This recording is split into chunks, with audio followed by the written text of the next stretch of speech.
Welcome back to Out of the Rut, guys. My name is Xavier. Billy. And Ron. And today we have two special guests with us. We have members of the Out of the Rut crew. We got our girl, Caitlin. Hey. And we got my boy, Chuck. How we doing? We're not doing the chuckles this time? I want to call them chuckles. I mean, the first time? Okay, if you're listening to this, guys, we actually recorded about 5 minutes into this episode before I realized I didn't plug the computer into the mixer. So we're going to rehash some stuff. I introduced him as Chuckles. Ron tried to razz me before I started grinding on him about our social media presence, which we're going to go back into right now because I have to reintroduce Chuck and Caitlin again. So Caitlin, what she does for us, among many other things that she does in her personal life. She's a mom, she's a photographer, among many things that we'll get into. For us, though, she's in charge of our social media. Because if you hop on Out of the Rut, our Instagram page, and you go to that very first post, you're going to see a very weird shot of just a table with some random dudes at it. That was back when Ron was doing our social media, which, like I said in the previous recording that you guys won't hear, I have to give Ron credit. He was the only one who offered to jump on social media because there was no way in hell Billy and I were going to do it. But Caitlin saw the post and very quickly jumped in for the assist. I quickly saw that you guys needed help and offered. we definitely needed a lifeline. And then what Chuck does for us, among, again, the many hats that he wears in his personal life, I'll just preface with this. If you hop onto that first episode or the trailer and you're like, hey, this sounds like shit, that's because I was doing it before and I don't know how to do anything but talk. So Chuck heard those first two episodes and was like, hey, you guys need help. I will clean this up for you and make this sound at least tolerable. That is actually what happened. Is it really? I mean, I can kind of tell just the timing of it. By the time the episode dropped, I think I posted something in our game show Battle Rooms group, which we'll talk a little bit about how I met you, and we can talk about how you know Caitlin and stuff too, Ron, because I'm curious. I think I posted something in there, and like you liked it, and like 30 minutes later, you were like, "Hey, do you need help?" Yeah, I was like, "Hey, let me know." You're like, "Hey, not even like, hey, you guys are doing great." No, just like straight to the point. You need help. Yeah, not like I want to be part of the project. It's a good idea. It's more like, hey, you guys fucking suck. I think I opened with that. Do you need help? And I'm here to give it to you. He's like, how do I put this? From a scale of 1 to shit. Yeah. It's teetering on the shit. You're just not on there. Like, you're not even on there. So if you listen to the later episodes and you're like, wow, holy shit, they sound way better. That's Caitlin and Chuck all the way. Caitlin and Chuck, they are responsible for what the podcast is today, I think. And I think you guys would agree too, correct? Oh yeah. 100%. So if you think the podcast is successful, just come thank us for it. Yeah, literally, like just like every social media post because it's Caitlin, and then if you like every episode, just put in the comments. I mean, honestly, if you would have gave me and Xavier about 5 years, we probably would have made it to where you guys are now. So like, and we did it in like 20 minutes. It's fine. It's fine. Just showed up. Yeah, progress is progress. Right? Yeah, Ron, Billy, and I, we work just not fast. Okay, sure. Like we like to pace ourselves. We don't like to set the bar too high because then people expect too much. Turtle in the hair. Exactly. See, I'm the turtle. Like if I progress too fast, people start to expect that all the time. Oh yeah. You know, I like to underperform and then surprise you when I accomplish shit. There we go. It's like, oh crap, you actually got that done. I'm like, see, keep me around a little bit longer, dude. But first thing I want to do, I want to chat about Ron and Caitlin because Caitlin, you are Ron's connection to the project. You knew Ron. You didn't know Billy, Ron, Chuck, or Billy, myself, or Chuck. How did you guys meet? Like, what is the story behind that? I'll let Ron give his version. No, because it's wrong. So there's two sides. No, go ahead. No, absolutely. I want to hear you. The night we met was a little blurry for me, so I'm gonna have his version to run off of like what I know. Got it. So he's gonna give his version, and you're gonna fact check with the parts that you remember. Gangster. Okay, Ron. I want to see if we remember the same time. Yeah, let's see what Ron remembers. Probably not. It was like what, about close to like towards the end of high school, right? Yeah. So you knew each other for a while. Oh wow. Yeah, you got some real history. Yeah. The night that I was there, your sister got quite a little bit of alcohol for me and your little sister, so I don't remember much of that night. Okay, it's coming back. I do remember that. I just didn't. I don't think I like introduced myself to you. I think I just like walked by and just might have seen you and Yeah. You guys just getting drunk. Are we talking like a house party vibe? Or are we talking like No, what was it was this? just me and his little sister and a bottle of Captain Morgan. Oh, Wow. I want you to know the way you set this up. I was thinking like we were like going into a party situation, but you're like, no, absolutely not. just some freaking degenerates handle, underage handle drinking. of fucking Captain Morgan, just dude. degenerates. Yeah. Just degenerates. I was best friends with his sister for a long time, and then we kind of drifted apart a little bit, and me and Ron started hanging out on a daily basis, and that's just kind of how that happened. Dude. It was a cruising, like we used to like always. We go on trauma some- bonded, and that was really about that. Yeah, well, let's just open that up on air. I got trauma to talk about. All right. I didn't say you. Now you just made it seem like it was you. So y'all just riding dirty through like is this No, we around were here? cruising, jamming, Yeah. listening to music. That was like the things I love, like going on like late night cruises. And she's like, "Oh shit, like I like doing that too." Cruising DuPage, bro. I was No, driver. it was kind of. I live in Chicago. Oh, yeah, in I Chicago. just moved over here. So, Oh, yeah, God, I was see. I always- thought you kind of were in this area the whole time. So no, you were a I- Chicago boy I was cruising in in Chicago. Oh nightlife? no, Yeah. let's not get confused. He wasn't cruising. I was driving. He was passenger princess. Oh, I love First, I love Okay, honestly, Ron, passenger princess. sexy. that is not how it happened. I just felt like I'd be better at DJing. Right, so I was Oh, so like, you if think you have I better don't music drive, taste. I can pick the music, and this shit's gonna be bangers. And you know what? That is a very important job. Yeah. When, Sure. when And did I cruising- fail? No, Exactly. I can't say. Okay, so you know what? Professional passenger princess. Yeah. Ron. You know what? Respect. Isn't Put called the like res- DJ, like DJ princess or something. DJ? Why did I say Yeah, why do we keep Why did I princess? say princess? I don't want to we got rid of the part that we got rid of the part that we could have stayed. Yeah, passenger DJ. That's what I meant Honestly, to we say. could have just gone passenger prince. Just take the cess off, bro. That could have just been a real easy shit there. It could have been. It could have been. Yeah. I like DJ Princess. I'm going to call you DJ Princess. DJ Yes. Honestly, Ron has so many nicknames on this project. I mean, Iron Popeye still lives Oh, rent no, free it in my does mind. stay. I heart Iron Popeye. But I like DJ Princess too. I like DJ Princess. Cool. So you met getting drunk with his little sister. Yeah. Great. Honestly, great story. Great story. Yeah. Yeah. And then just, Just Best friends ever since. but yeah. best friends forever. I always say he's the brother I never wanted. Nice. Yeah. I could see that. I could see that. I mean, that never wanted part was low. Okay. All Yeah, right. his little dagger in the back there. But hey, Yeah. hey, you know shit. That's the second backhanded compliment I got today. Yeah, I don't know. I'm what sure there'll be no more. positive there won't be Right, any if this more is of those. anything like the photo shoot, I'm sure. Yeah, oh yeah, which we're super excited to see. Was Maybe it you really saw a group photo shoot or was it just Ron's photo shoot? It was really just fashionista. It was Abercrombie and Finch Ron, just like looking Abercrombie sexy. Ron. Abercrombie Ron. I like that actually. We're gonna lock in that nickname too. Abercrombie Ron, just looking sexy in his outfits.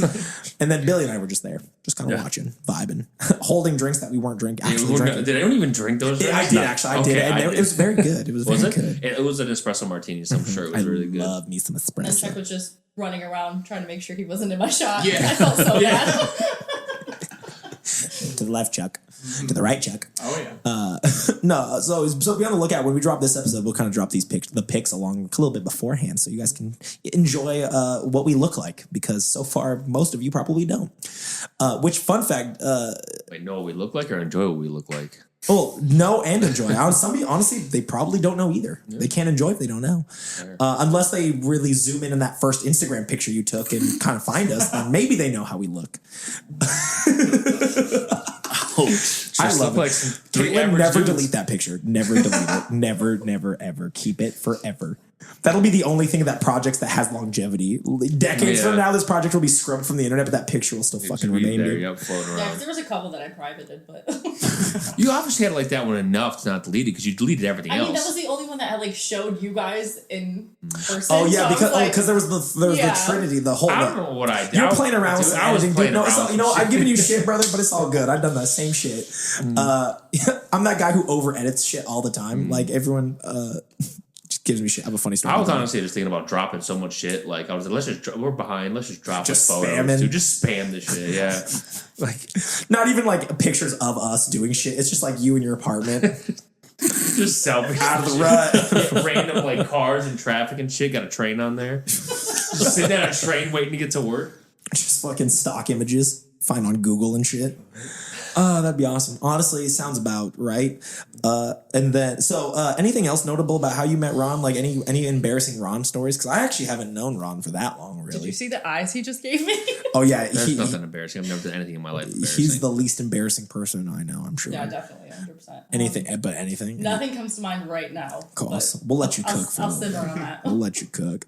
And then a little bit of how I met Chuck. I know Chuck. I've worked with him for a little less than a year. We're also new friends. We both work at a business together. We host game shows at a business called Game Show Battle Rooms in Lombard. It's a great time. I worked there, I think, a couple months before you started, but not much. But yeah, we host television style game shows for private parties and shit. So we get people drunk. We live out their game show fantasies. Working with Chuck.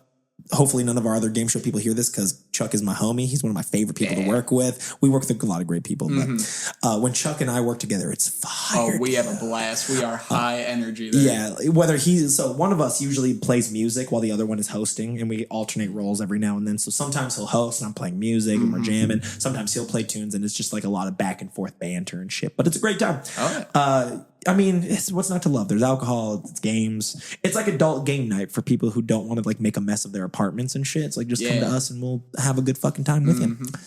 But let's get into the good stuff. We'll start with Chuck on this one. So Chuck, explain to us every hat that you wear, just in a nutshell. Oh, a lot of them.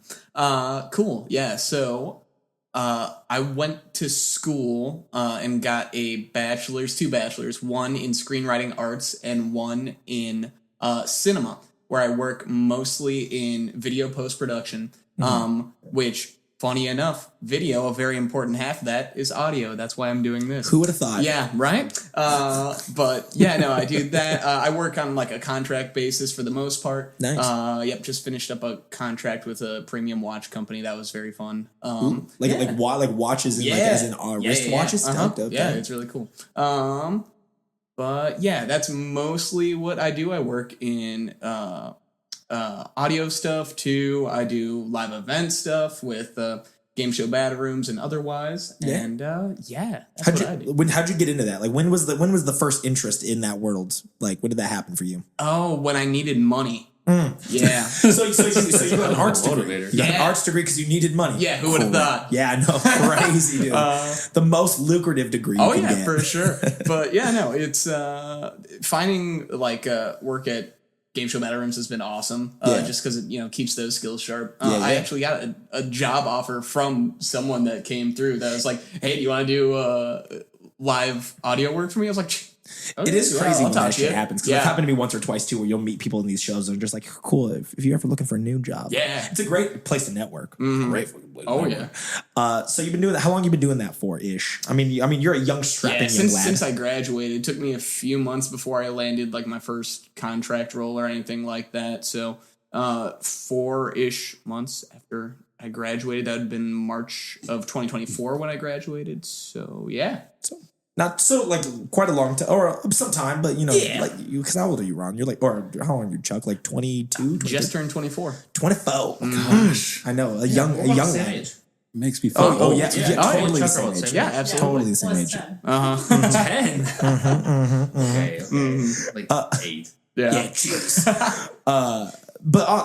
Cool. So like going into a little bit of the schooling for that, like what did college look like? Well, like what like classes did you take? What skills did you think you needed to get into the school you wanted to? Things like that. Oh, good question. It varied a lot. There was a lot of like, because I had my hands in every aspect of it from pre-production to being on set to post-production. It was classes of like analyzing scripts. I went through like 3 or 4 different courses that were all like writing scripts, different types of scripts, all the way up to like I have 2 or 3 fully finished like feature-length film scripts written that I've just been waiting and kicking around to start pushing out to contests and stuff like that. Dude, nice.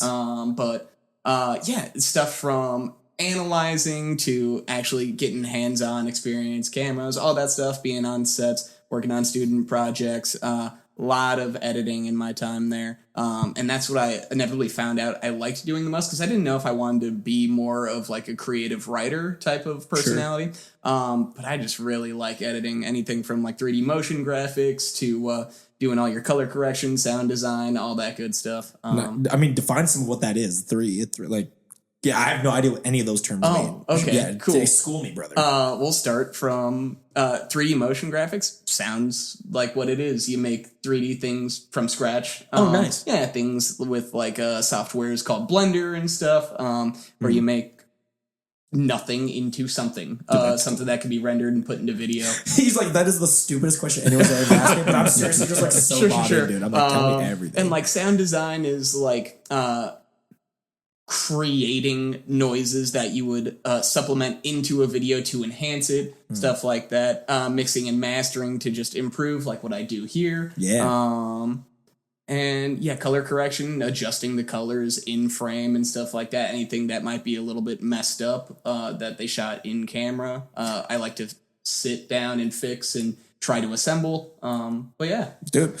So like, are there like programs that like what programs do you work with in order to kind of do that stuff? So mainly I work in Adobe Creative Suite with Premiere and After Effects, stuff like that. If I need to make stuff from scratch 3D wise, sometimes I'll use Blender. I'm trying to teach myself Unreal Engine, which a lot of people are using now for making like video walls and stuff in video games. Were really big with Unreal Engine and stuff. And then you said Unreal Engine. Me and Ben were like, ooh. Color correction. I will do DaVinci Resolve, and then I will do music stuff and audio stuff in Logic Pro X and Pro Tools. Dude, nice. So you know a lot of different programs. I try to. Got it. Are there like, I imagine there's also like other versions of these types of programs. For sure. It's just kind of finding one that works with. Yep. Any other like programs that you like recommend for like people who like are maybe trying to get into this organically? Dipping like, your hey, toes try this. in. Yeah, there are some like,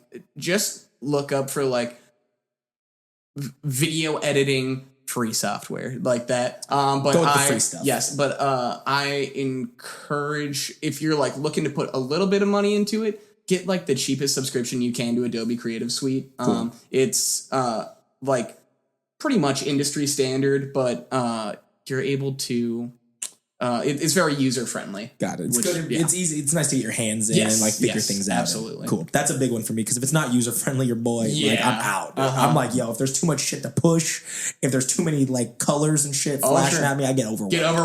I'm like, and then I just don't do it. I just I quit. Yeah. And most of the hobbies I've tried picking up, I don't finish. Caitlin, all right. How about you, Caitlin? So you also wear many hats.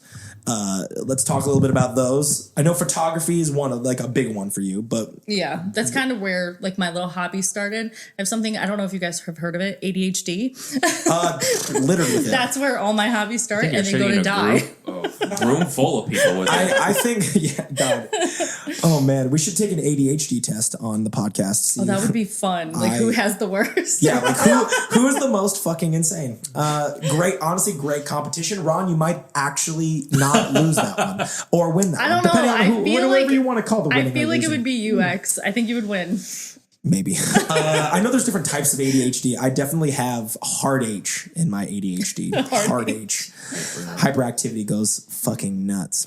But so cool. ADHD. Love that. We respect it. That's kind of like my out of the rut story, because I was kind of in the rut of new motherhood and I was at home all day with just babies and driving myself nuts. Like, don't have any human interaction. My husband was working all day. So I kind of just started that just to get myself out of the house. My first sessions for the first year I started doing it were free.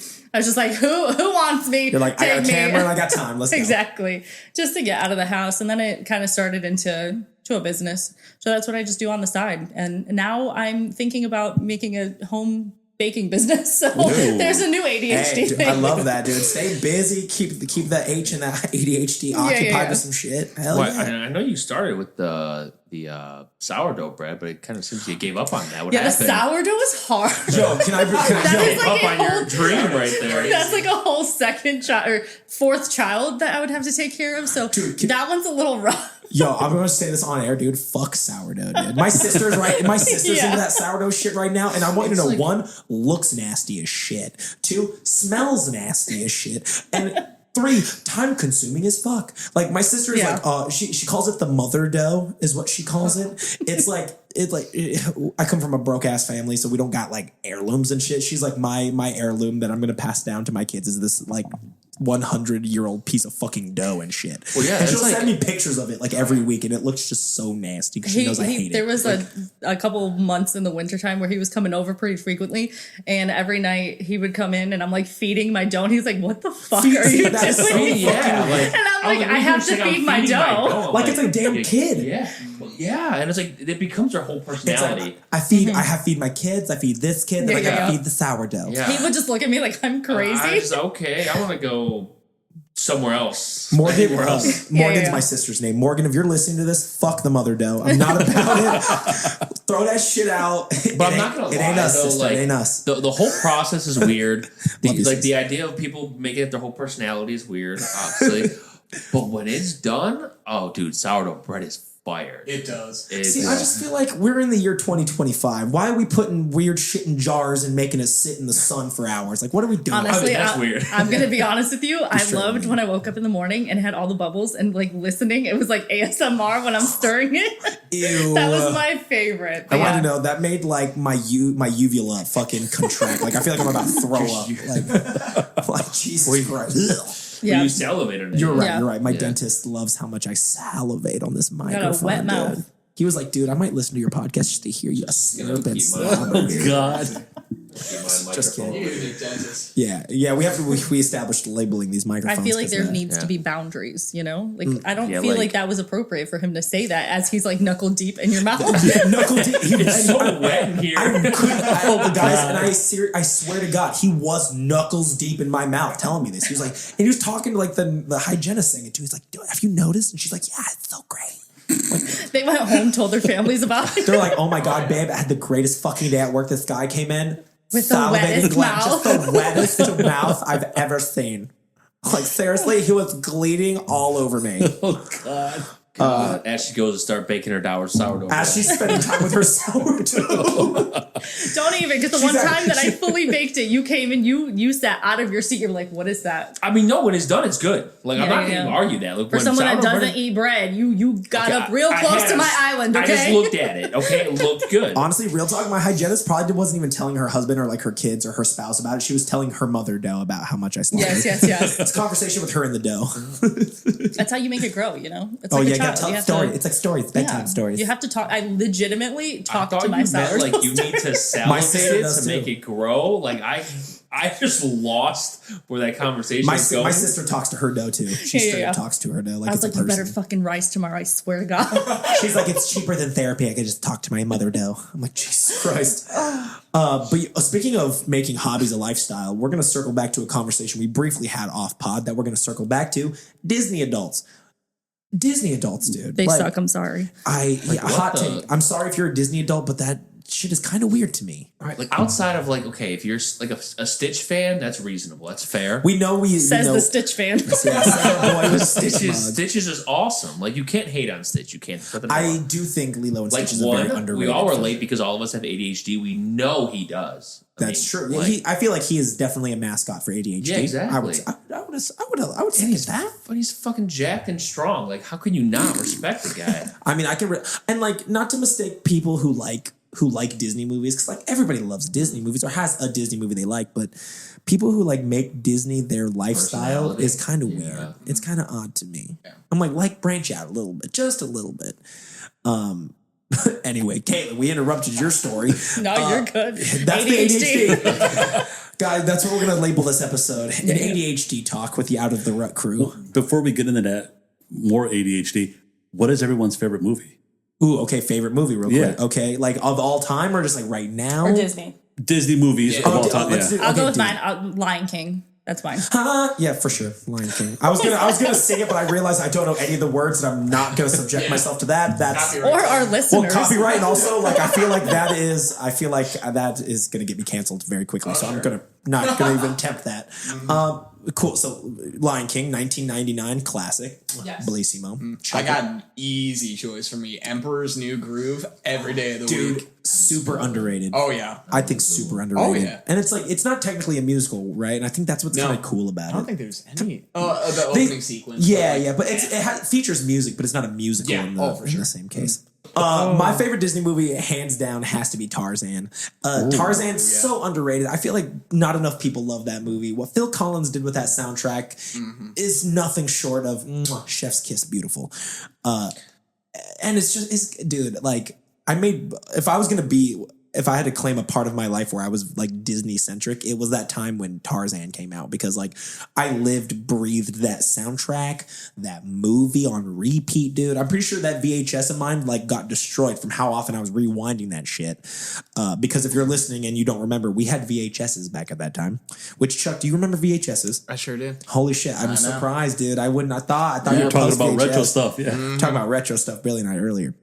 But Tarzan, hands down, was mine, dude. Like, the spear, the ripped jack body swinging through the trees and shit. Like, my gorilla homies. Like, that shit was lit, dude. I was all about it. So, Ronnie, your favorite Disney movie.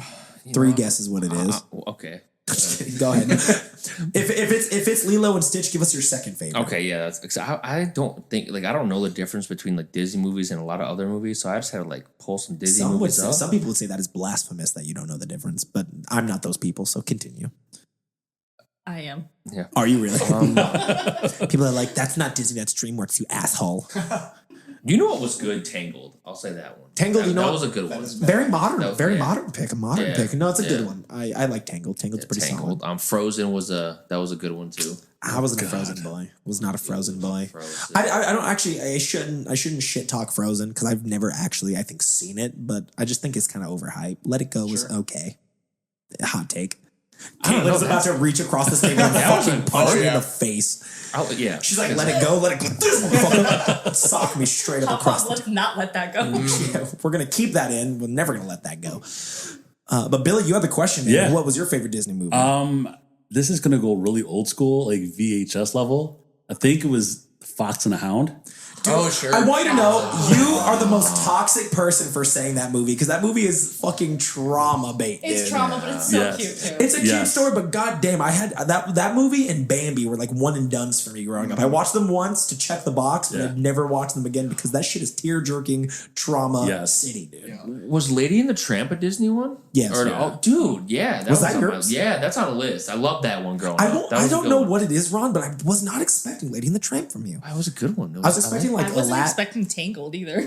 Yeah, I was expecting Aladdin. Aladdin. That was the one I was going to like guess. Aladdin. Wait, what did you call it? I call it Aladdin. See, I don't know Disney, dude. Like, I just need to brush up. Okay, I on, mean, like, let's- what's Is Disney, what's Toy We got- Story considered Disney? Yes, Okay. Disney Pixar. Okay. Okay, so I I'm would gonna go say- with Toy Story now too. I would There's say so Toy many. Story is probably my second for sure. Okay, now which Toy Every Story? movie's not his favorite. But this is terrible because I just don't know. Like, My favorite Disney movie, Star Wars. so obviously, I'm not gonna come over here and say, yeah, Tangled's my favorite one. That was the first one I could think of that's a Disney one. Interesting. Dude, you Well, got I'm not gonna hate on it though because Tangled was not bad. Tangle was good. Tangle was good. That's hilarious. Sorry, Fox and the Hound. That's crazy. Dude. Yeah. that is insane. I remember watching as a kid. We'd take it out, the little old school VHS era we had, and just pop it in, rewind it, play. And then the scene that always comes back is when the lady's in the car and she's driving away, and you see the fox in the background who's just looking in the rear view. Dude, that's the saddest fucking part, dude. The fact that that's your favorite is disgusting. I wouldn't say it's my favorite, but it's the thing I always think of. Oh, sure. That So like iconic. when you go down Instagram, you see all those like sad animals videos. You're like, those that's the first thing that clicks. in Is that the scene. arms of an angel. Yes. I'm familiar with those. What is it? ASPCA? I think that's the Yeah, Animal it was. Foundation. Yeah, honestly, the scene that I think of from Fox and the Hound is the scene where the white hunter guy, I don't know his name, is like, he just has like the face of this fox in the fucking gun, and the dog gets in front of it and shit. It's just like point blank aiming this gun at this fucking Fox is crazy. That's the part that I always think of. I'm just like, Jesus Christ, that's insane.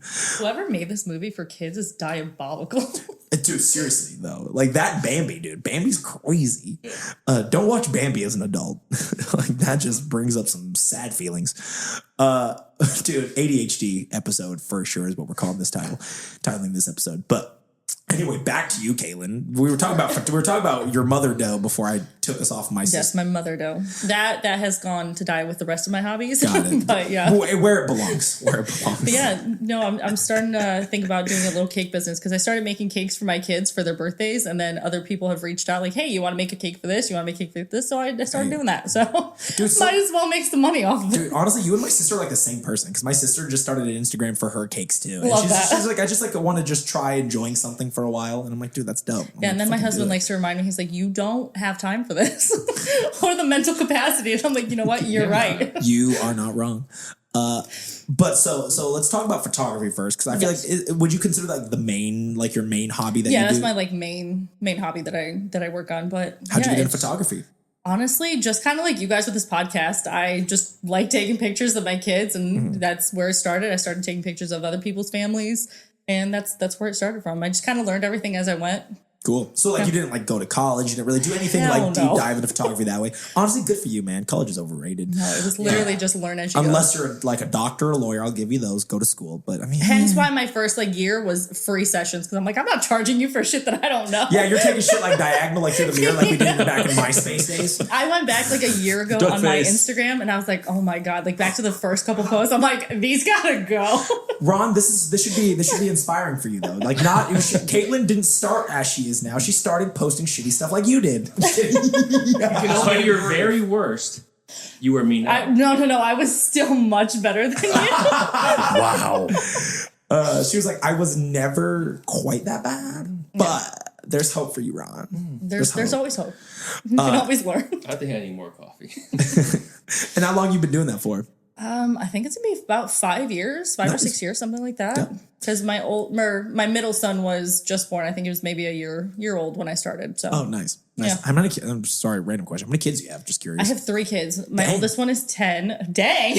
I told you. I just like you. Just Oh, I I know. just cannot believe you have 3 I'm kids. just I'm just messing with shocked. you. I'm shocked. But you have 3 my kids. oldest is 10. My middle is 7. Then my youngest, I have a daughter, is 4. And then we are done. You're I'm capped. done. Now I tried out the motherhood with the sourdough thing, and I just You tried figured the fourth motherhood was child. not done. Yeah, it's not The for me fourth kid. anymore.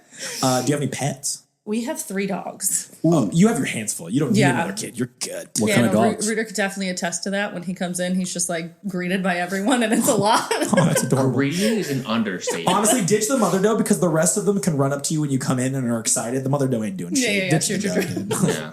I'm gonna tell it, hey, get out of your jar and go greet our guest. Yes, say hello. Say hello. But yeah, so that's kind of where I'm at. Nice. And what from where you started to now, how's the business sort of evolved? Do you like Over the last year, I took a big break because I kind of got my hands full with homeschooling all 3 of my kids now. so you're also a teacher? Yeah, God so damn. I'm also kind of half a teacher. Yes, but half teacher. I'm like relearning things as I'm teaching my kids. I'm like, oh my god, that's how you do that. I should have paid attention.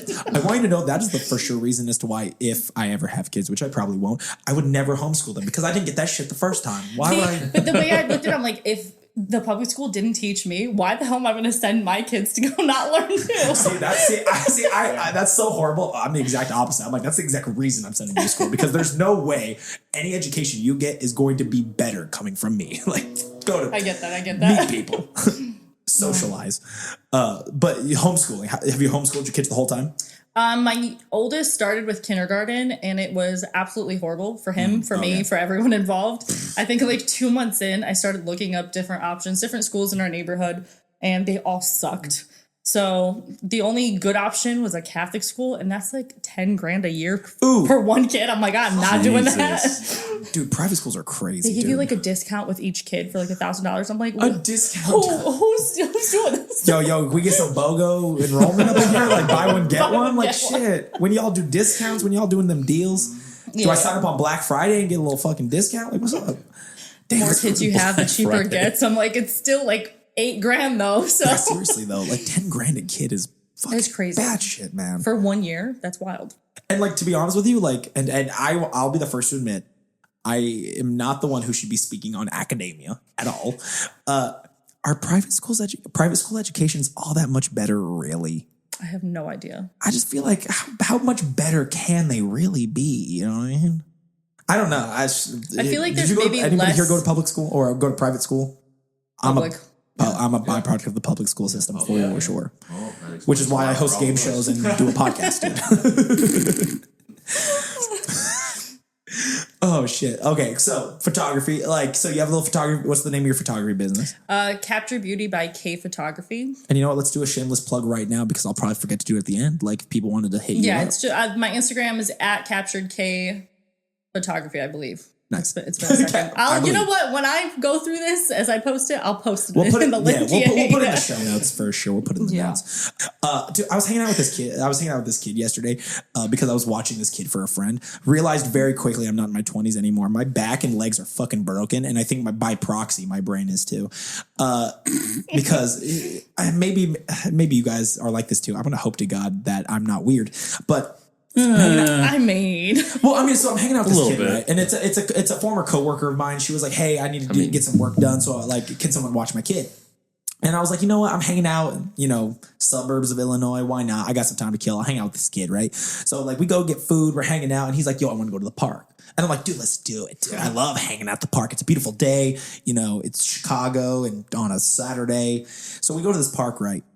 It's just me and him. And at first I'm thinking like, yeah, he'll play around and we'll just shoot some texts and, we'll do whatever. And of course he's like, yo, let's play something. And I'm like, shit, let's go, brother. Like I take very minimal coaxing, especially when it comes to kids. If you're a kid and you tell me to do something, I'm just going to do it because I like making kids happy.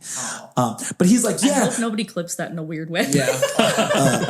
Yeah, don't Well, I'm please glad don't. that you clarified that you were watching somebody's kid because when you first started, I was hanging out with this kid yesterday. I like hanging out with kids. I was babysitting a kid. I was babysitting a friend of mine's kid while she got work done. I'm just going to clarify that. Was not hanging out with some rando kid. I'm cutting that. If you're jumping to this part and for some reason it doesn't make sense, it's because we cut out everything before this. That was super weird. No, but I'm babysitting this kid. And he's like, yeah, do this, do that. And of course I'm like, yeah, dude, peer pressure. I fall for it, especially when it comes to kids, because kids are just I just love doing fun stuff with kids. So he's like, jump off. He's like, jump off the monkey bars. And I'm like, do it. I'm like, cool. So I'm jumping off the monkey bars, dude. I'm on these slides. I'm like doing the monkey bars and stuff. Like, dude, my back is so broken, dude.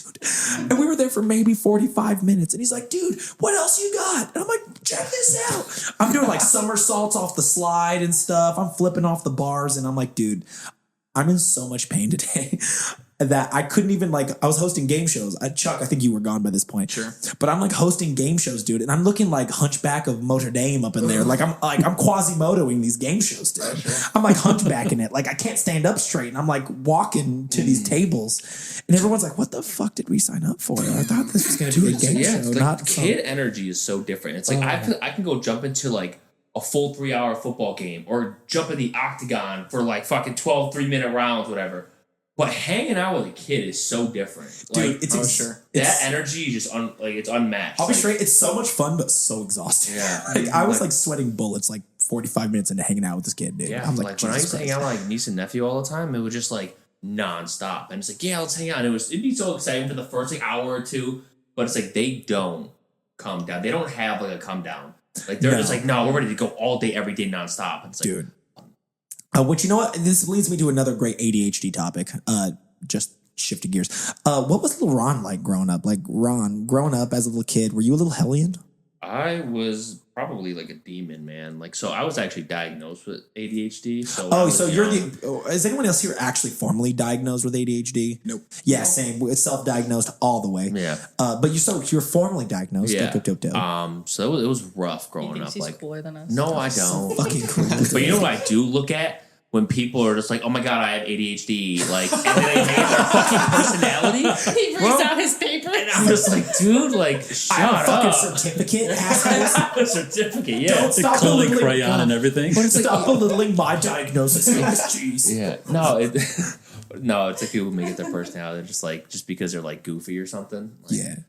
Not taking anything away from you if you have it. I'm pretty sure it's somewhere deep in there. You're like knowing you for as long as I'm pretty sure you got it. You're good. I'll diagnose you. I'm invited to the cookout. Thank you. Thank you, Ron. I'm invited to the ADHD cookout. Doctor, he's like, I'll diagnose you. Dr. Ron in the building diagnosing all of us. Fucking cool. But so you were actually an ADHD kid. I was probably a nightmare for my mom, dude. Like growing up, like I just so hyperactive. I'd never cool down. Like I would be so. I remember I would throw like temper tantrums, like just throw chairs around. Like I remember you were the angry ADHD. Yeah, I broke a glass table once just because I just. My emotions checked when I was a kid. Did you have the muscles you have now as a kid? No, or I feel like that was like so. It's funny because I did not have the muscles at all. But like when I was younger, I used to hang on this table with my ribs.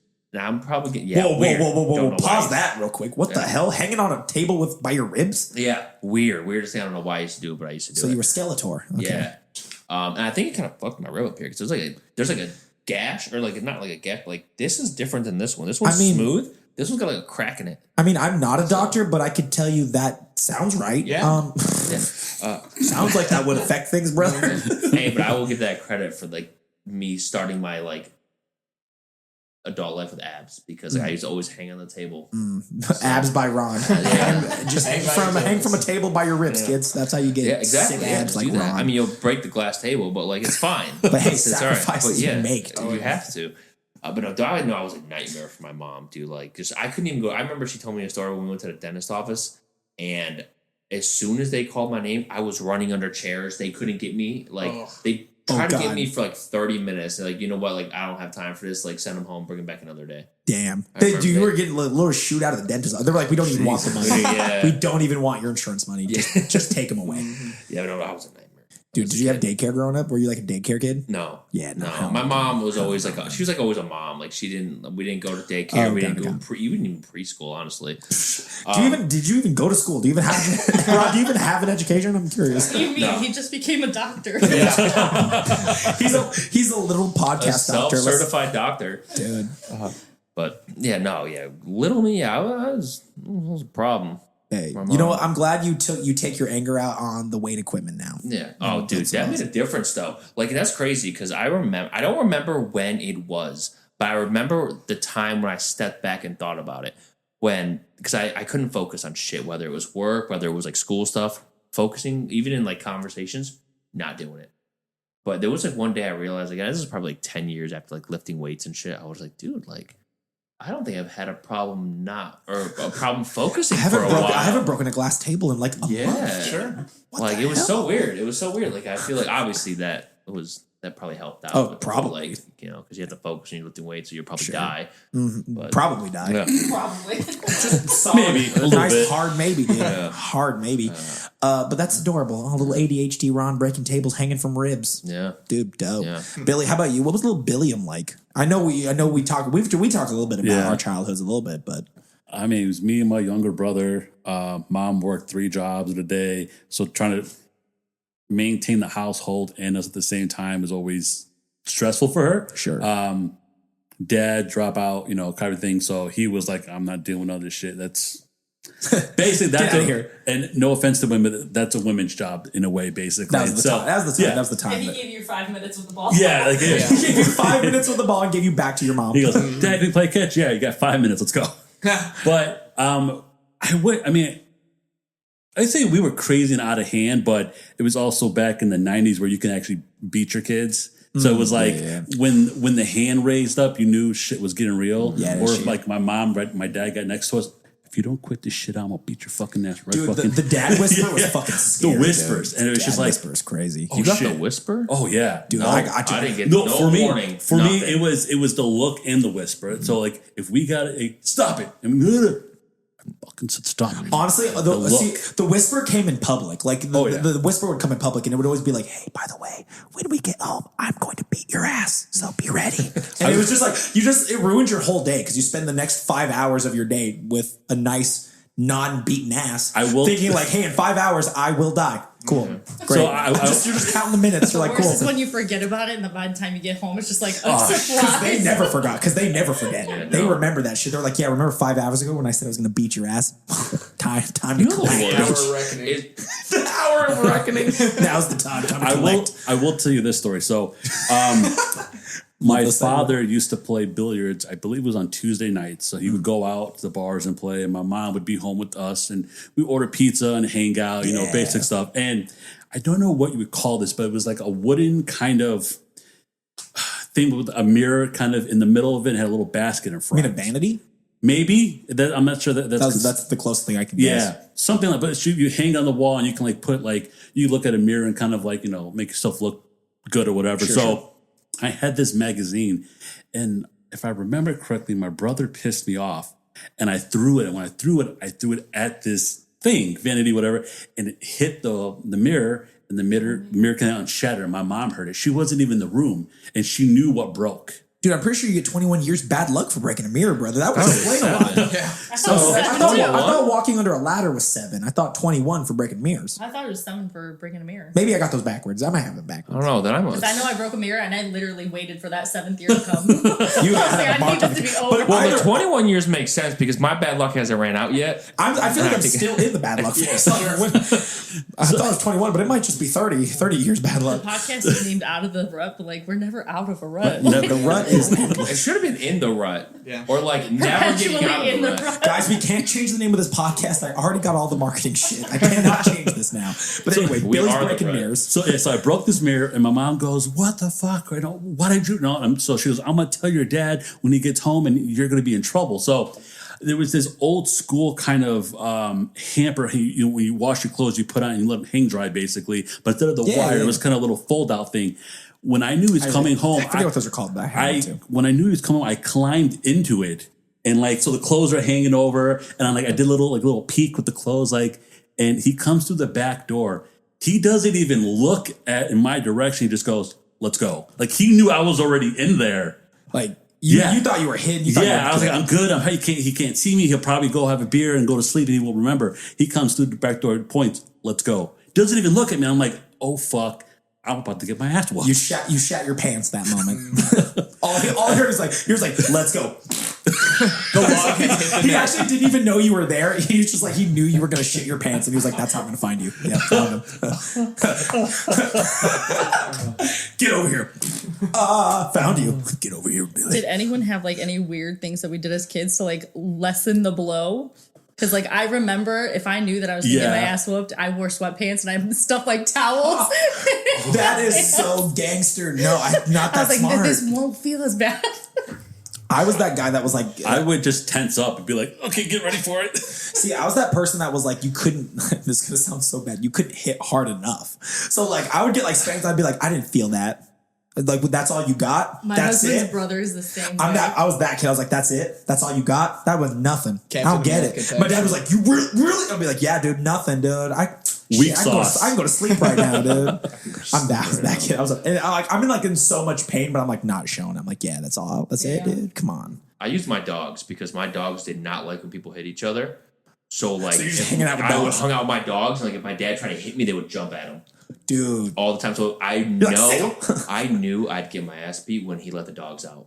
I was like, who let the dogs out? Your dad. And then he's like, that's what the song is about.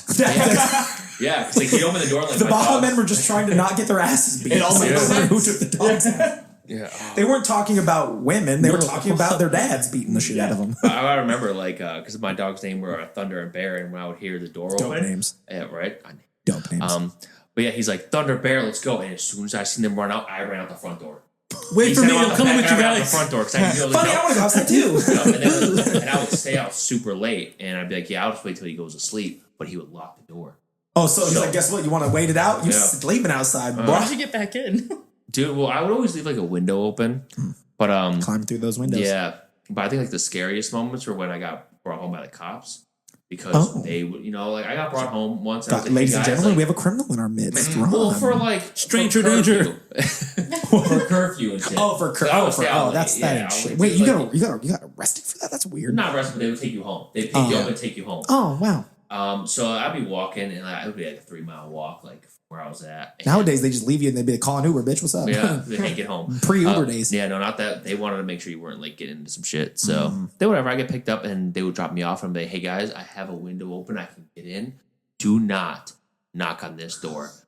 He looked at me. He's like, "No, we're waking your parents up." They're like crazy because they're like looking dead in your eyes, slowly, just like lifting up their hands. And no, they didn't do that. They doom. Oh yeah, cops never do it lightly. Never. They pulled out the battering ram from the trunk just for this, for no reason other than just to knock on your door. But I would tell them, like, dude, just take me in. Just fucking please take me in. Let my mom pick me up tomorrow. Process me, do it. Do whatever you got to do. I'd rather sit in an overnight cell than my dad answered his door. Damn. And they're like, he's like, oh no, it's gonna be fine. It's gonna be fine. Really not though. Bangs on the door. You're like, dude, pleasure knowing you, dude. Yeah, I was like, thanks, guys. You thought you were gonna have to get your ass whooped before. No, dude. And it was probably so previous from the last time that I always ran out the front door so he couldn't hit me. So everything's built up with him. And I got in the house. Remember that one time you ran away? It's coming back, boy. Yeah, dude. And they just fucking cops like, yeah, your son was off past curfew. And they're like, all right. He's like, okay, thanks. They left, got me in, beat the living shit out of me. Damn, dude. Yep. Shit. Yeah. And here you are today, a strapping young man, a contributing member to society. Yeah. Saved you from the streets. Yeah. All right, so now we're just going to go down the line. Little Caitlin. Let's talk a little Caitlin, dude. You were a problem child. Listen. Problem teenager, sure. But child, that was good. It was good. I was raised by the streets mostly because my mom was a single mom. I was raised by the streets, you know. The streets killed me. Shit. It's okay. So we got Street Caitlin in the building. Yeah, we got Street Caitlin. Got Abercrombie my mom was a Caitlin. single mom, so she worked most of the time. So I was just kind of out doing whatever until it was time to come home. Yeah. We had a park that was right down the street, so I was really at the park all day. Damn, that's it. Just hanging out at parks, just hanging out at the park playing basketball with a group of guys that was over there. Just loitering. Yeah, you're like, hey loitering. guys, can I play? Just randomly. Everyone would go home for the night. I'm like, my mom's not home yet. I'm just gonna chill.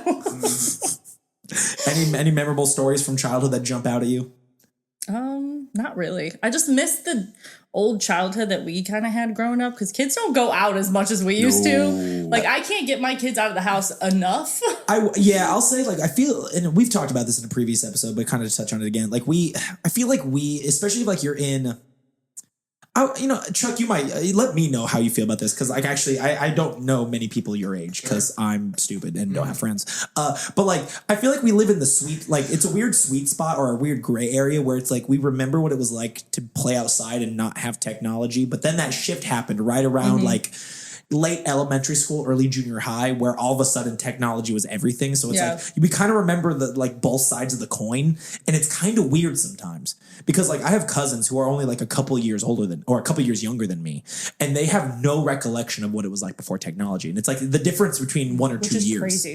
And it's like that to me is insane. Yeah, I get like those random things. Like I'll be sitting in my car and like when I go to Spotify, I'll be like, damn, my phone hooks up to my fucking car and I can play music. And like that moment of like realization. Yeah, and I'm like, this is the coolest shit ever. Like 10 years ago, that would be crazy. We used to fight about the aux cord in my car. Dude, I still have an aux cord in my car too because I'm just like, I'm not used to the idea that my phone just automatically connects to my car. I just have the aux cord ready to rock. Like phones remember when we had to just listen to the radio and whatever played on there? And like, or like you have to like fucking like search a billion stations just to find one that was playing a song. If you wanted a cool ringtone on your phone, you had to sit there and record it by the radio. Yeah, right.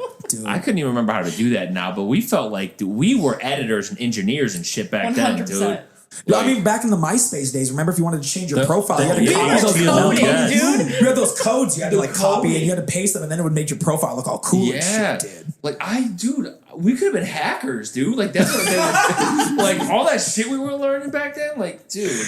Oh, so Chuck, I gotta ask, do you remember any of that? Like, it sounds like a stupid question. Yeah, but it's because I'm stupid.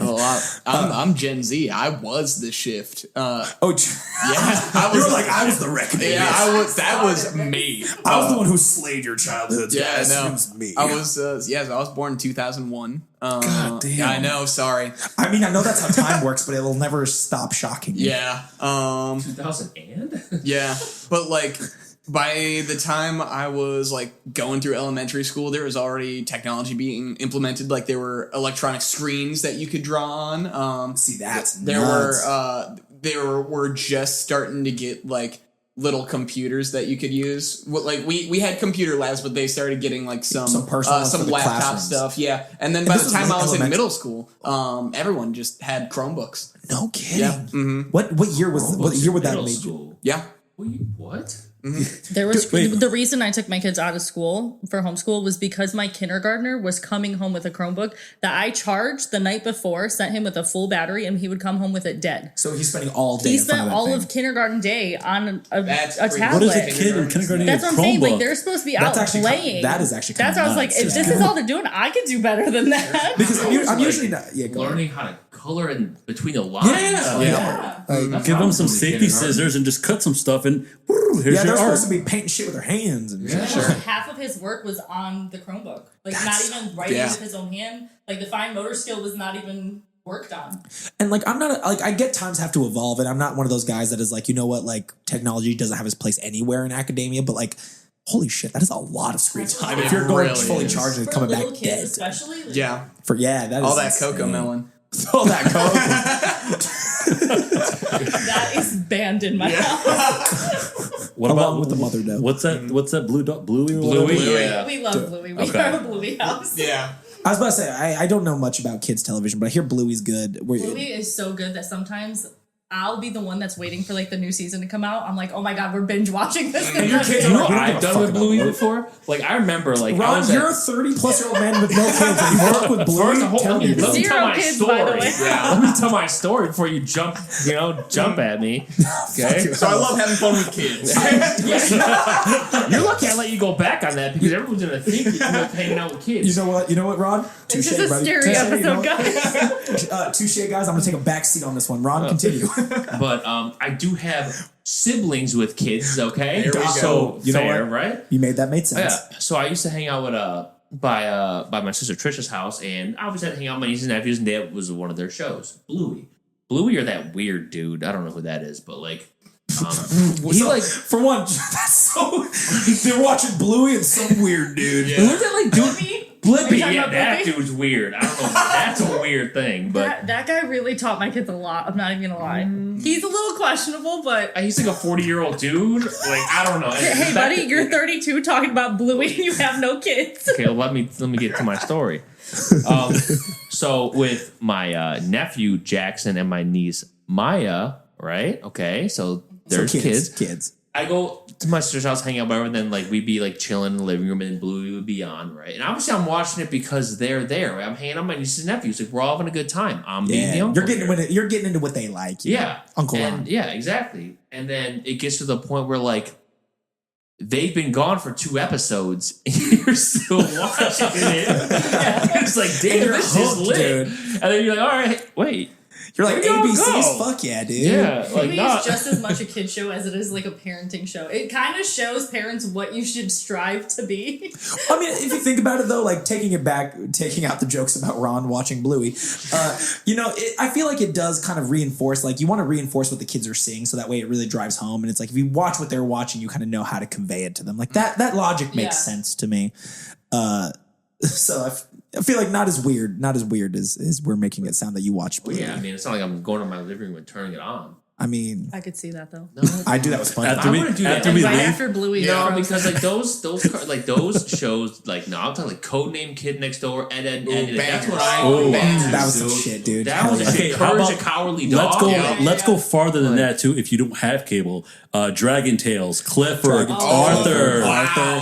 Franklin the Turtle. Every day when you're walking Franklin down was the my street, shit, Yes. dude. dude, that Bear in little the Big green Blue turtle. House. Yo. Bear in the Big fuck, Obviously, guys. the biggest one's Pokemon. Like that was the shit. Oh, sure. I'll be Pokemon. totally honest with you. Like I like Pokemon, but like I didn't really watch the show religiously. Oh, I don't know dude, why. Every morning before school, Oh, yeah. dude. And every But you were an Saturday. You anime know boy. you You were were an anime legit boy. if you try to do the Pokemon rap at the end of the shows. You were the guy who remembered the whole thing I wish. No. because Honestly, Billy, if you do know it, you played it smart by telling me you did because I'd make you say that shit right now. I'm gonna go home and double check with my husband because I think he can do that. Dude, Oh, I know he can. Dude, Kevin's coming. Dude, Kevin's gonna be on the next episode. He's gonna do the whole Poke Rap for us. But yeah, so like I played Pokemon, but like I didn't watch Pokemon, if that makes sense. So like I was really into Pokemon Sapphire was my shit, but like Pokemon Yellow. Oh, the Game Boy, dude. Like that was the shit, dude. That was the coolest thing. That beat any like The one I got in my PlayStation bag? games. Oh hell yeah, dude! What you have in your He has bag a Game right Boy now? Color in his bag right now. Oh, dude. that's sick. Yeah, dude, pull that shit out, dude. We're gonna go on a nostalgia trip with Billy.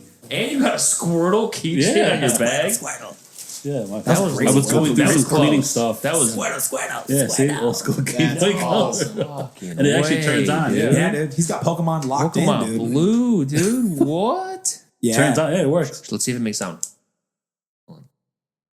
I want you to know, like every millennial or young Gen Z who's listening to this, just like flipped their lid and had had an exorcist moment right here listening to My that. husband Like- listens to this podcast before he goes to work, so he's gonna hear that and it's just gonna make his whole day. That's awesome. He's literally gonna be driving. Fuck yeah! Like, it's gonna make his whole fucking we'll, day. like, edit this episode like at that moment, and then we'll just go straight into like the Pokemon theme song. Bum bum bum bum bum bum Yeah. ba-da-dum. We might have to check into like trademark stuff. Sure.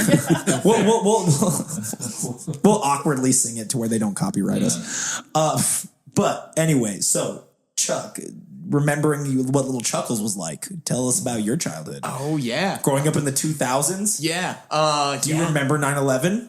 I was just gonna say, I was Wait, born so- 11 days afterwards. That is, I guess you Dude, just yeah, had birthday. that blows shit. my mind Yeah. because I was in music class when it happened. Sure. And you weren't even born yet. No. That's what blows my So how for, old? so for us, for those listening, Billy is the oldest of the crew, I believe, right? Yes, I'm 35. 35? Yours are 30? Yeah, I'm like 27. Like,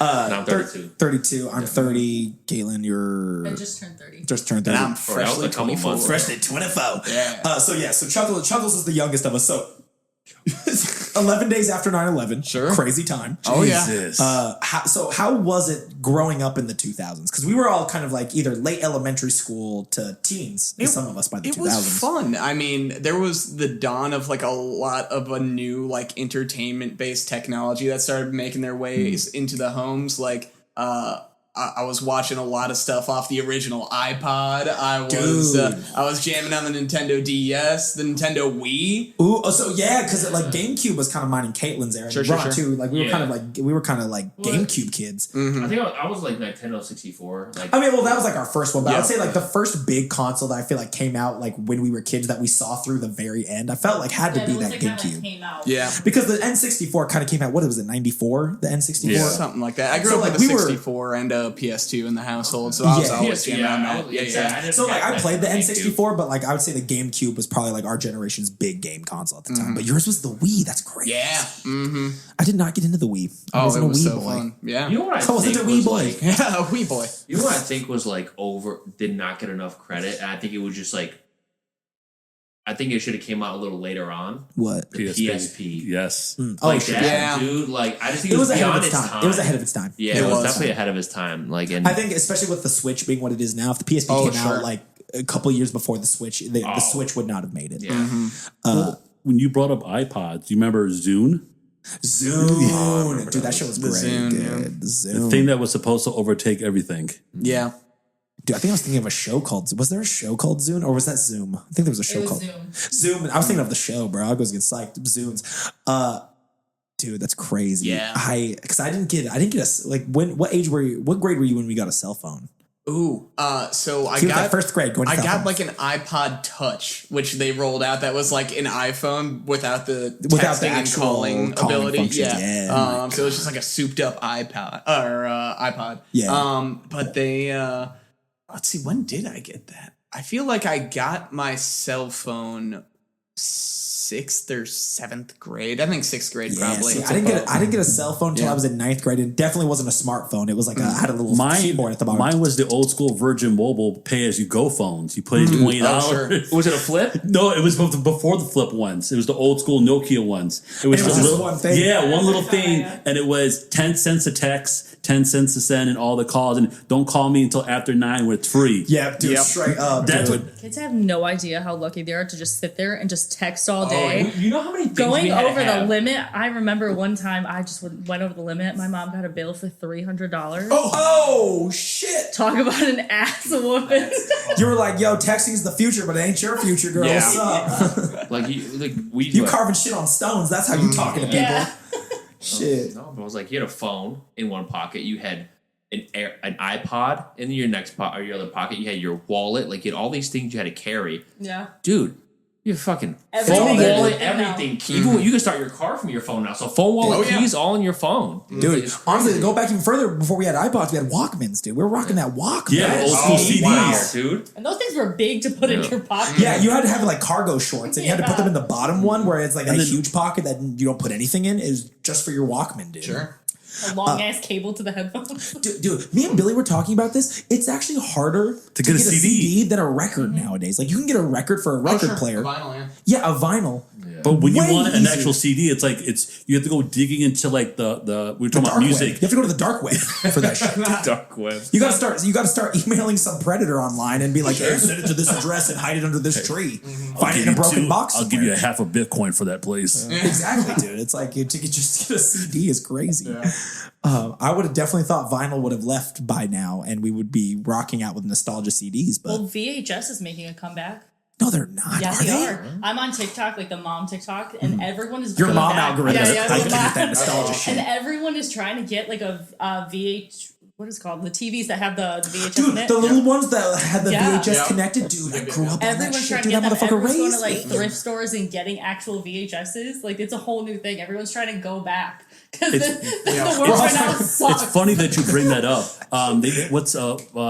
Pete Davidson? He did one of the late night shows where he bought like 13,000 different VHSs and hold them in like his assistant's basement, and like a brand new copy of Rocky sold for like $13,000. Dude, Dang. I'm just saying, dude, going back to those little TVs, because you just unlocked a part of my brain that I've kept buried deep down forever. Dude, so when I was growing up, my dad was in the military, so he was a Navy guy, and he would be in submarines. So like there would be times where he would be gone for like long stints of time, so like months at a time. I wouldn't see my dad. This was like when I was a little kid.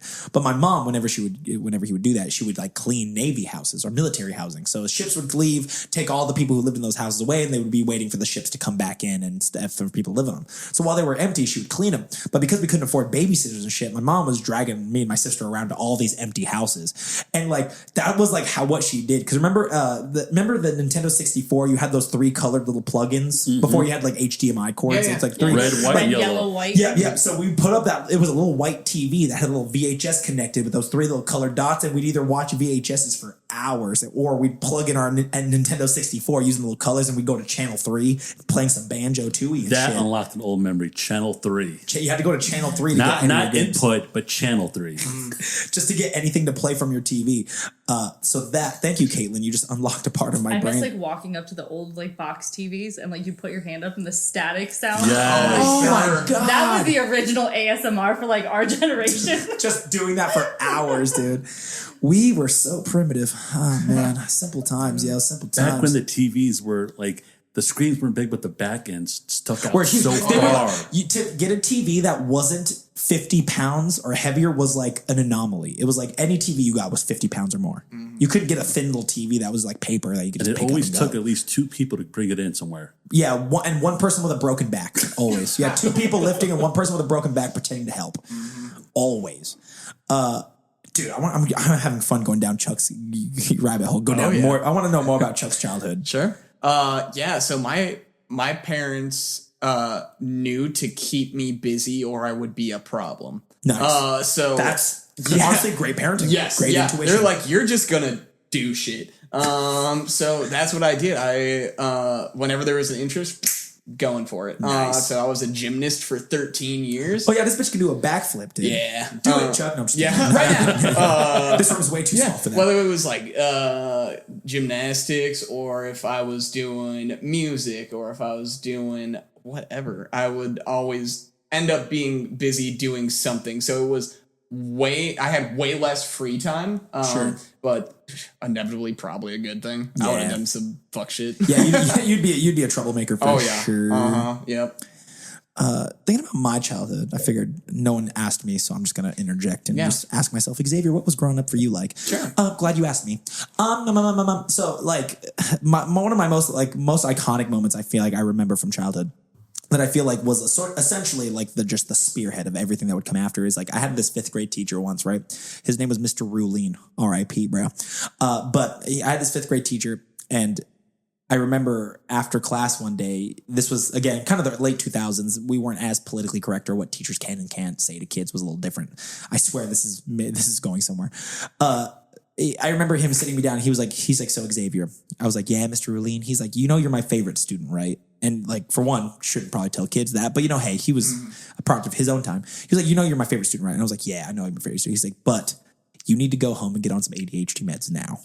He's like, you're a lot. And I remember because when you're teacher told me to go do something. Well, when you're that young, your teacher is like, you're they're like your God. You know what I mean? Like they can say no wrong. They're your inspiration for everything. So I remember I went home and I was like skipping down home and I'm like, so excited to tell my parents to get me on ADHD meds because I totally know what that means. So I go home and I'm like, Dad. And he's like, yeah, what? He's like, I was chatting with my teacher and he says I should be on ADHD meds. And he was kind of looking at me and was like, how old are you, kid? And I was like, 11.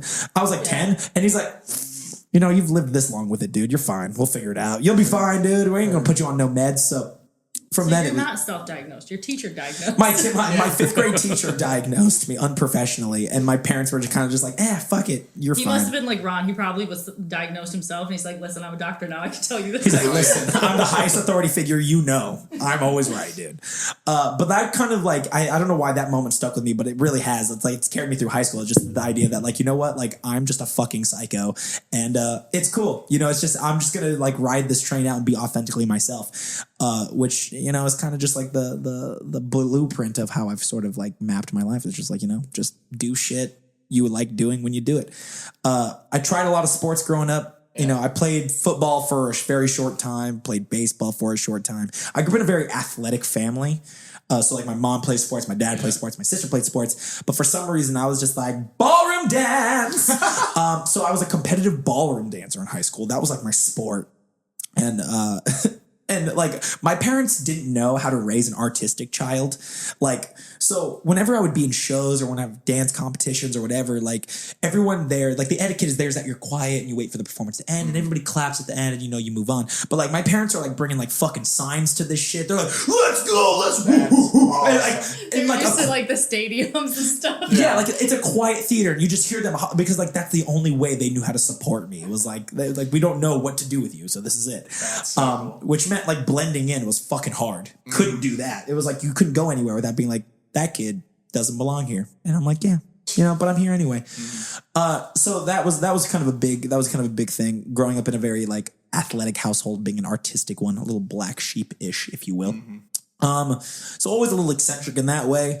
But I'd say kind of similar to you guys, except Chuck, I grew up going outside a lot. It wasn't until I was in elementary school, like 3rd or 2nd grade did really technology really start to kind of like start to show up at all, like computer lab time and things like that. Which, I'm both glad for and, it is what it is. I can't say it really influenced me one way or another. I'm not like a purist of like kids should be using technology at all versus not, but that's not. There's a space for everything because we live in a very like a world that everything is on your computer or on your phone or something. Yeah, it needs to play a role. They have to use those skills. They have to learn them, but it doesn't mean we need to lose the actual skills, just basic skills of writing and reading, stuff like that. Honestly, I think my cousins who are a couple years younger than me, I don't even think they learned cursive in school. Like I remember learning cursive in 3rd grade. No, they don't. I had to buy a physical curriculum for my kids because I was like, you guys are learning cursive. And like, has cursive benefited me at all since learning it? Not at all, but it's just cool to know. It's kind of a fun. My class was the last class to get cursive writing education. Dude, that's crazy. Because that was a huge, like my mom still like writes in cursive. Like that's the only handwriting she has.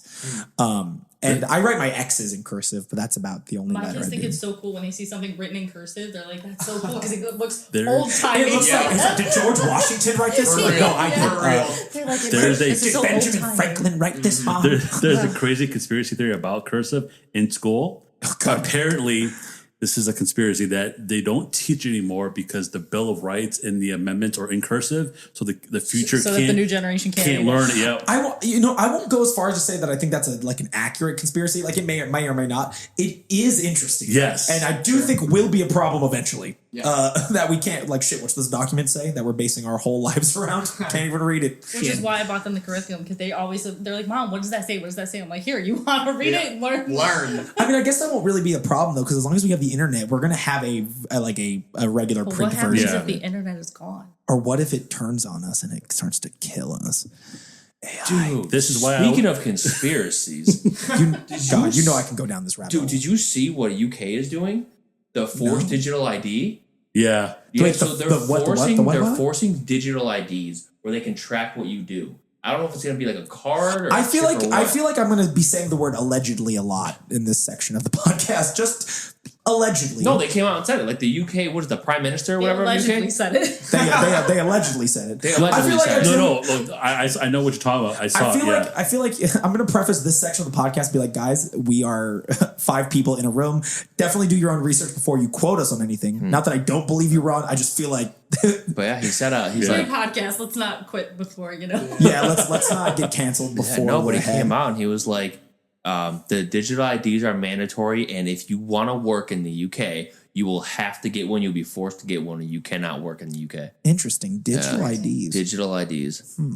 I feel like that's going to make it really easy for the kids to get fakes now. That's going to be lit. Yeah, but good like for the kids. Digital, like if that's a thing you have to scan every time you do something, like you bought too much meat this week, you can't get any more type shit. Dude, you hit your meat. That's what they're. Oh my god, I can't get my protein. That's what I was thinking about. I know. Like, I know that was a joke or that was an example, but just imagine if that was their high priority. They're like, yeah, we need these digital IDs to track how much fucking meat people are buying, dude. Or their meat quota is fucking through the roof. He's just worried about not getting his The Prime money. Minister is like, in order to tackle the meat shortage in our country, we will be instituting digital IDs now to track your meat consumption. Yeah, but dude, if it's like that or gas or anything, like okay, you filled your tank like twice this, or you had like this many gallons, like sorry, can't get any more. Yeah, dude, that's what I think personally is going to happen.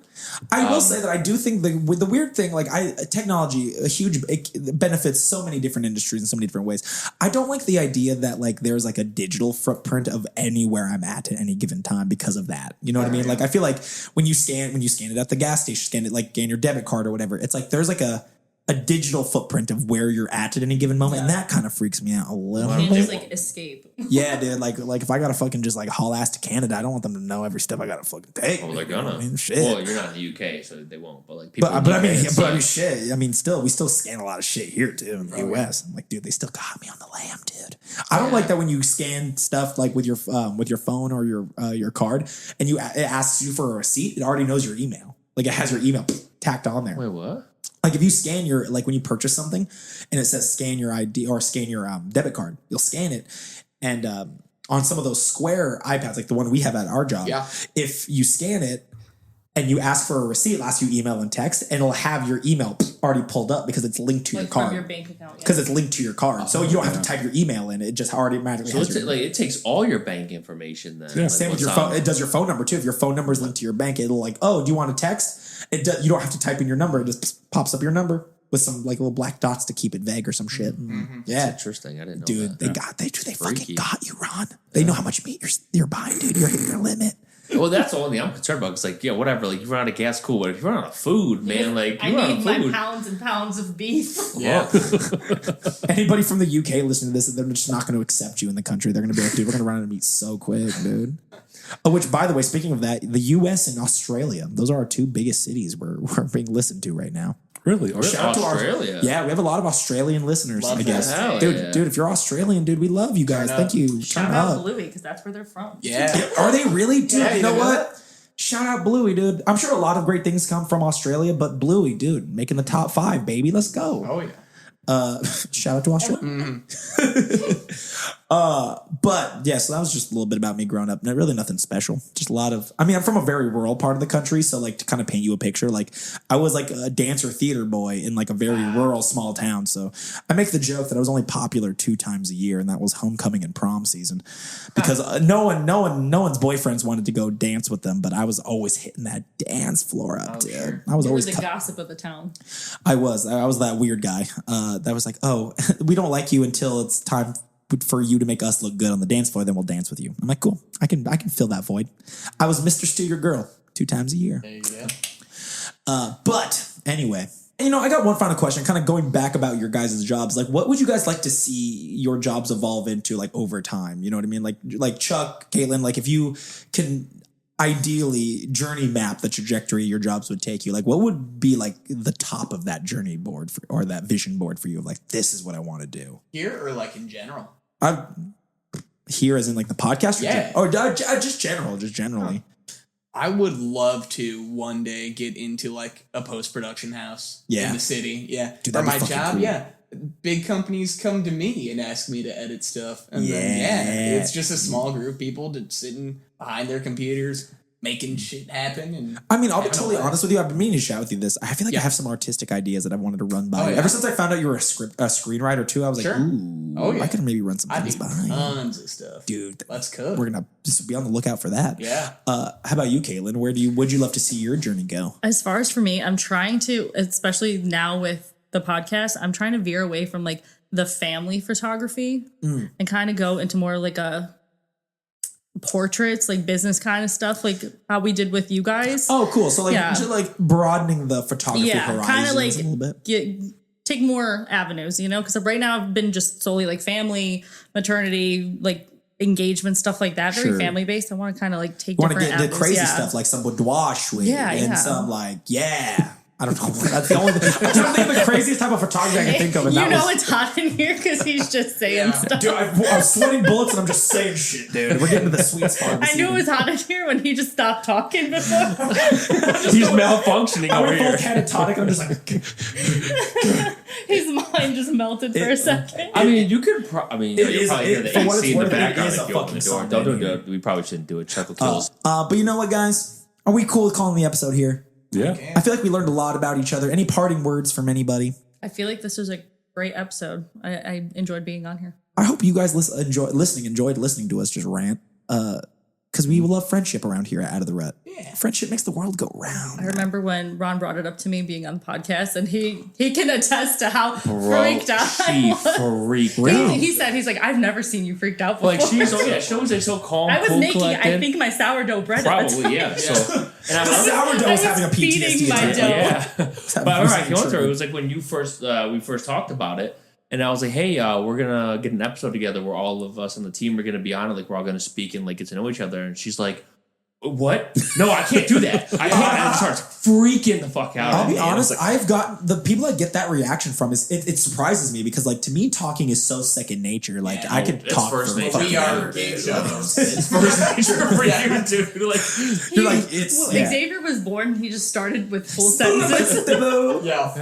He named himself actually when he came out. I literally came out the womb like a football, being like, "Your boy X in the building." Yeah. Straight up though, but I'm always surprised when people have that reaction because so for what it's worth, listeners, if you want to be interviewed for this podcast, please reach out to us at yahoo.com. But every time I hit people up about like wanting to be interviewed, and every so often I'll get like, oh my God, I can't do that. I don't know. I'm like, it's really not that bad. We kind of just shoot the shit. And coming from someone that was scared, it's not bad. You're just hanging, you're having a conversation. You just gotta pretend like the microphone's not there. Yep. Like that's really it. Yeah, and then just avoid touching my microphone because it's covered in slop. Salivated out. Slop. Yeah, it's covered in slop. I meant slobber. You got me. Fuck you, Chuck. You got me. You jumped on that so fucking quick, Chuck. I was not letting that go. You're like, yeah, slop, huh? Yeah. Oh God, it's really not that bad. You should, I'm surprised the board is not like haywiring, Yeah, like covered in my slobber and freaking the fuck out. Yeah, I'm surprised too, honestly. Don't put a black light on it. Can you see slobber in black light? No, I think that's blood and shit. Not bad. Yeah. There's no blood on this blood and other stuff, other bodily fluids. Guys, dude, Chuck. We're going to call that episode here, guys. Thank you as always for listening to Out of the Rut. We appreciate you guys. If you have any suggestions for ideas for episodes, or if you want to be interviewed, you could always reach out to us at outoftherut@yahoo.com. Please follow us on Instagram at Out of the Rut Podcast. Follow us on Facebook. Drop a like. Say what up, Chucks. Give some love to Caitlin when you see a post. But as always, listeners, I'm your boy X. Ron. Billy. Caitlin. Charlie. And this was another episode of Out of the Rut. Y'all stay lit, never quit.